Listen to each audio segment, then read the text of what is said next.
Hello students, good evening.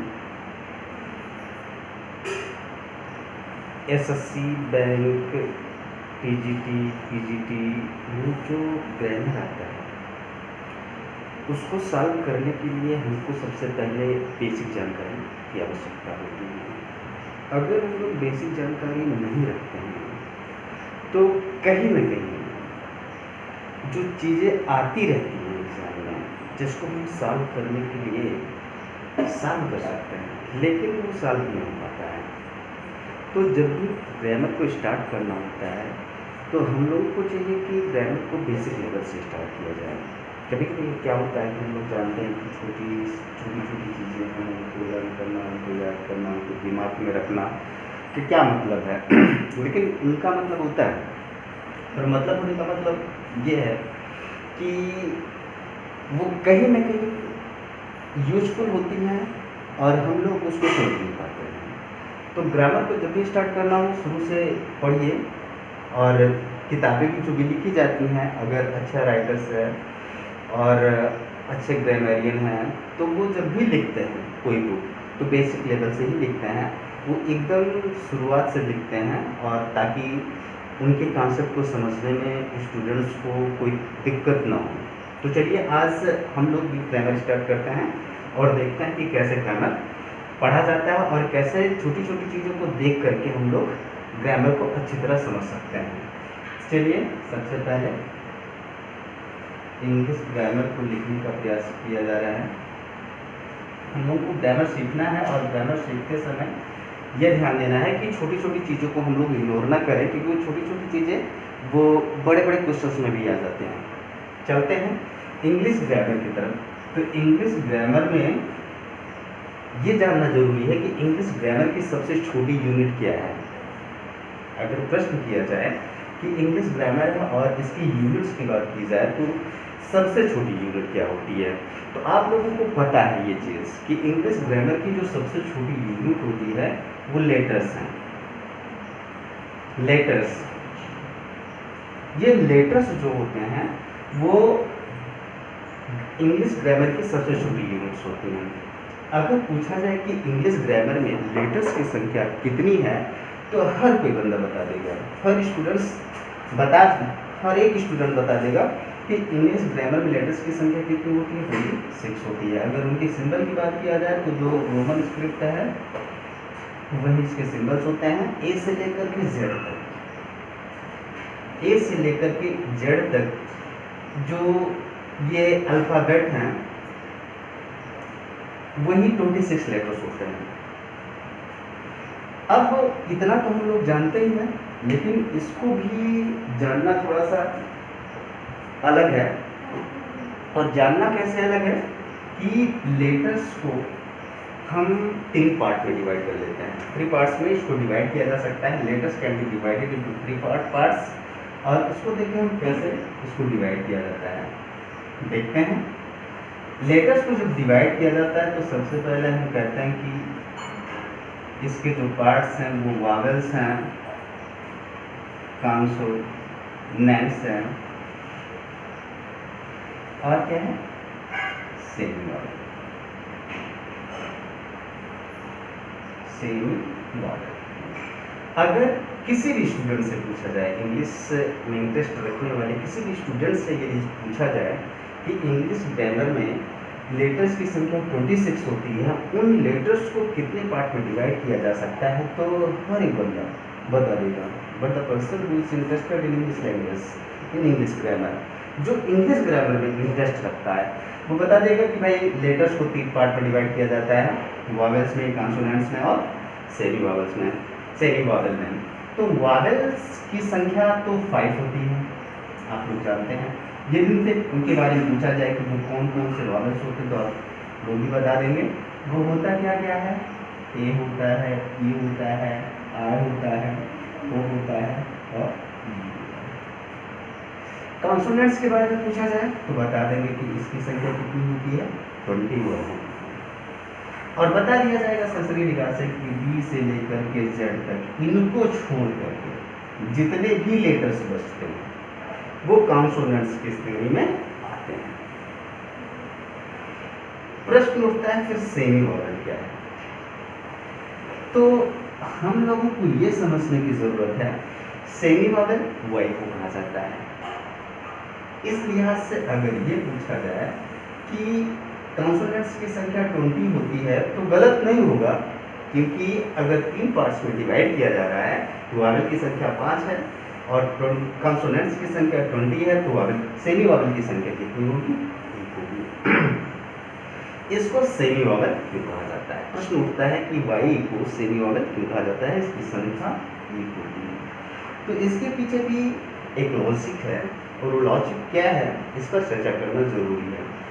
Y जो है ये कभी वॉवेल का काम करता है और कभी कॉन्सोनेंट तरह काम करता है। मोस्टली ये कॉन्सोनेंट्स की तरह काम करता है, जैसे हम कहें याज। यहाँ पे जो वाई का साउंड आ रहा है वो या की तरह आ रहा है, और यह जो होता है वो क्या होता है? वॉवेल नहीं होता है, वो कॉन्सोनेंट होता है। या साउंड कॉन्सोनेंट होगा, कभी भी वॉवेल नहीं होगा। लेकिन अगर हम यहाँ पे इस तरह से लिखें जैसे आर एस वाई ई ओ टी एम रिबन, या हम यहाँ पे लिखें स्काई, तो यहाँ पे जो वाई है उसका साउंड ई आ रहा है और स्काई में आई भी आ रहा है, और जो वाई होता है, जो ई होता है और आई होता है वो किसके अंतर्गत रखा जाता है? वो रखा जाता है वॉवेल्स के अंतर्गत। यहाँ पे हमने देखा कि वाई कॉन्सोनेंट की तरह काम कर रहा है, और यहाँ पे देखा वाई यहाँ वॉवेल की तरह काम कर रहा है। कहने का अर्थ है ये दोनों तरह से काम कर रहा है। ये दोनों तरह से काम कर रहा है तो कुछ कैरेक्टरिस्टिक्स इसके वॉवेल्स के हैं और कुछ कैरेक्टरिस्टिक्स इसके कॉन्सोनेंट की तरह हैं। तो ग्रामेरियन ने डिसाइड किया कि ये सेमी वॉवेल ही होगा, ना तो पूरी तरह ये कॉन्सोनेंट्स है, कॉन्सोनेंट्स में आता है, ना तो पूरी तरह ये वॉवेल है। थोड़ी सरसरी निगाह से देख लीजिएगा, अपना भी लॉजिक लगा लीजिएगा। कहीं पे ये ऐसा तो नहीं कि चीज़ें आपके ऊपर थोपी जा रही हैं, इसके पीछे जो लॉजिक दिया जा रहा है वो सही है।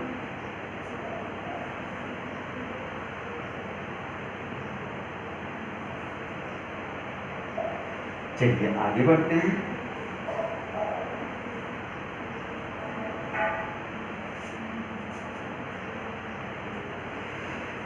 अब लेटर को सबसे छोटी यूनिट माना गया। अब इससे बड़ी यूनिट क्या होती है?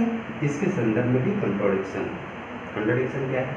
कुछ ग्रामेरियंस कहते हैं कि लेटर से बड़ी यूनिट जो है वर्ड है, लेकिन कुछ ग्रामेरियंस कहते हैं लेटर से बड़ी जो यूनिट है वो सिलेबल है, और सिलेबल की इम्पोर्टेंस को इग्नोर नहीं किया जा सकता है। The importance of syllable can not be ignored in English grammar, और इसका जो इम्पोर्टेंस है वो सिग्निफिकेंट। नो डाउट हम देखते हैं कि सबसे पहले सिलेबल क्या होता है।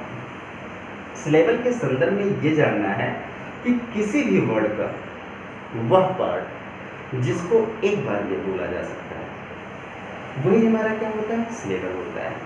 अगर इसको टेक्निकली समझना है तो ये समझ सकते हैं कि किसी भी वर्ड में एक वॉवेल और एक से अधिक कॉन्सोनेंट मिलकर के जो संरचना बनाते हैं वो हमारा सिलेबल होता है। ग्रामेटिकली नहीं, हम लोग फिजिकली देखते हैं, प्रैक्टिकली देखते हैं कि सिलेबल होता क्या है। तो सिलेबल के संदर्भ में आप ये समझिए किसी भी वर्ड का वह पार्ट जिसको हम एक बार में बोल देते हैं उसको हम सिलेबल कहते हैं। अब सिलेबल जो है वर्ड में आता है। वर्ड जो है एक सिलेबल का भी हो सकता है, 2 सिलेबल का भी हो सकता है, 3 सिलेबल्स के भी हो सकते हैं, और 3 से अधिक सिलेबल के भी हो सकते हैं। देखना है तो जैसे हमने कहा हॉट, ये हॉट में तो हॉट एक ऐसा वर्ड है जिसमें तो कॉन्सोनेंट है, एक वॉवेल है, इसको एक बार में बोला जा पा रहा है। तो अगर एक बार में हम लोग बोल पा रहे हैं तो ये जो हॉट शब्द है इसमें एक सिलेबल है। लेकिन अगर हम बात करें ब्यूटी की, तो ब्यूटी में तो एक से अधिक कॉन्सोनेंट है और एक से अधिक वॉवेल है। अगर इसको बोलना होगा तो हम इस तरह से बोलेंगे ब्यूटी। हम लोग चाहे जितनी स्पीड में बोलेंगे, अगर ब्यूटी को बोलना है तो ब्यू के बाद एक पॉज आता है, एक विराम आता है, और उसके आगे जब हम बढ़ते हैं तब टी बोलते हैं।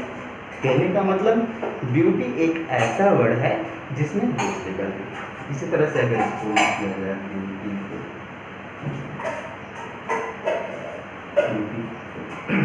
तो हम देखते क्या है कि ब्यूटीफुल एक ऐसा वर्ड है जिसको अगर हमें बोलना होगा तो हम पहले ब्यू बोलेंगे, उसके बाद में टी बोलेंगे और इसके बाद में फुल बोलेंगे।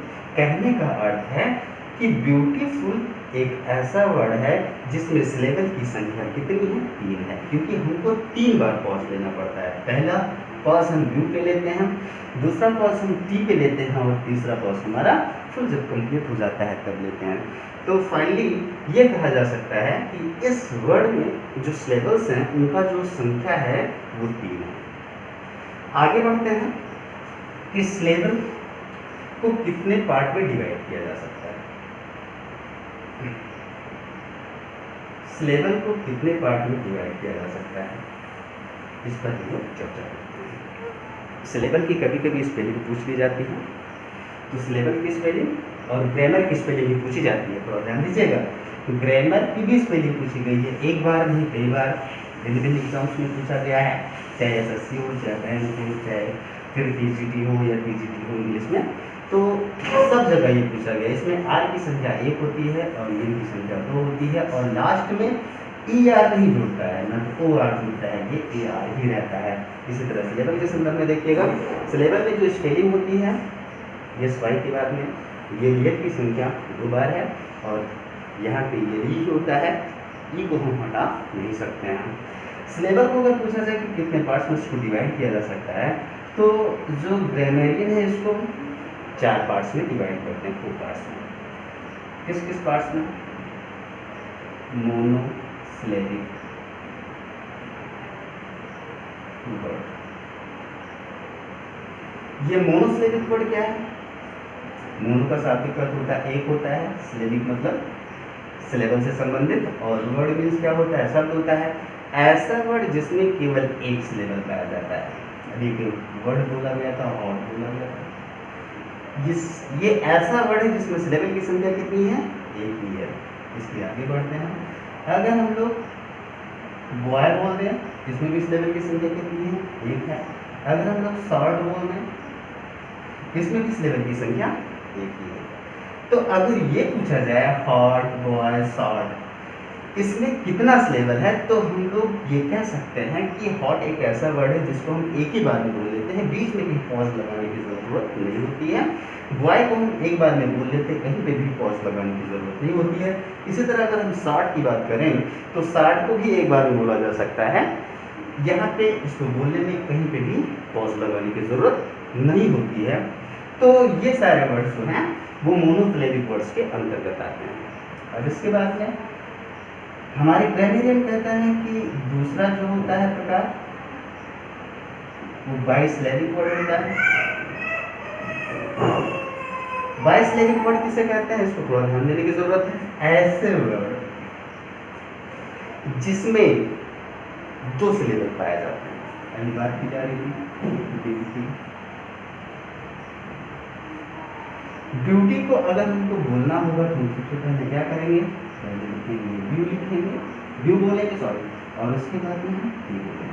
कहने का मतलब है ब्यूटी एक ऐसा वर्ड है जिसमें 2 सिलेबल पाया जा रहा है। पहली बार में हम क्या बोल पा रहे हैं? ब्यू बोल पा रहे हैं, दूसरी बार में हम क्या बोल पा रहे हैं? टी बोल पा रहे हैं। कहने का मतलब है यहाँ पे 2 बार पॉज लिया गया है। ये तो 2 बार पॉज लिया गया है ब्यूटी में, तो ब्यूटी में सिलेबल की संख्या कितनी होगी? 2 होगी। आगे देखते हैं, अगर हम बात करें हैंडसम, हैंडसम भी अगर हमको बोलना होगा तो हमको यहाँ पे 2 बार पॉज लेना पड़ेगा। पहले हम हैंड बोलेंगे और उसके बाद में क्या बोलेंगे? सम बोलेंगे। हैंडसम हो गया। इसी तरह से अगर बात किया जाए कि इससे अधिक कौन सा प्रकार होता है, तो ट्राइसिलेबिक। ट्राइसिलेबिक वर्ड, ट्राइसिलेबिक वर्ड क्या होता है? ऐसा वर्ड जिसमें सिलेबल की संख्या 3 होती है। जैसे बात किया जाए ब्यूटी की बात करें, ब्यूटीफुल, ब्यूटीफुल। यदि हम लोगों को ब्यूटीफुल बोलना पड़ेगा तो हम कैसे बोलेंगे? हम लोगों को अगर ब्यूटीफुल बोलना है तो ब्यूटीफुल कैसे बोलेंगे? पहले ब्यू बोलेंगे, उसके बाद में की बोलेंगे और फाइनली जाकर के फुल बोलेंगे। इसी तरह से अगर हम लोगों को एक नॉलेज लिखना है,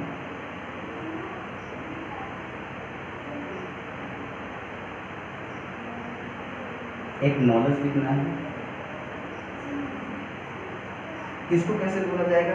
पहले हम लोग क्या बोलेंगे? एक बोलेंगे, फिर नॉट बोलेंगे, फिर जाके एस बोलेंगे। तो कहने का अर्थ है कि ब्यूटीफुल एक ऐसा वर्ड है जिसमें सिलेबल की संख्या 3 है, इसलिए कि ट्राइसिलेबिक वर्ड है। और अगर एक्नॉलेज की बात करें तो एक्नॉलेज एक ऐसा वर्ड है जिसमें सिलेबल्स की संख्या कितनी है? 3 है, इसलिए इसको ट्राइसिलेबिक वर्ड कहते हैं। अगर हम बात करें इससे अधिक प्रकार कौन सा है, कहने का मतलब नेक्स्ट प्रकार कौन सा है, तो वह है polysyllabic word. Polysyllabic word. Polysyllabic word को पढ़ने से पहले आप लोग मुझे किसी जगह कम पढ़ रही है, इसको आप लोग सरसरी निगाह से फिर से देख लें, उसके बाद में पॉलीसिलेबिक को ऊपर रख करके तब आप लोगों को बताया जा रहा है।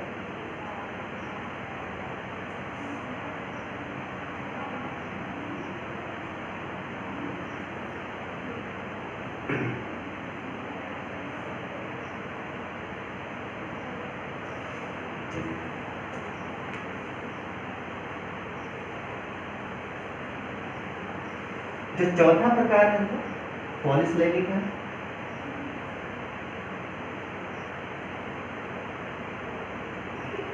पॉलीसिलेबिक वर्ड है, और ये जो पॉलीसिलेबिक वर्ड है यह एक ऐसा वर्ड होता है जिसमें सिलेबल की संख्या 3 से अधिक होती है।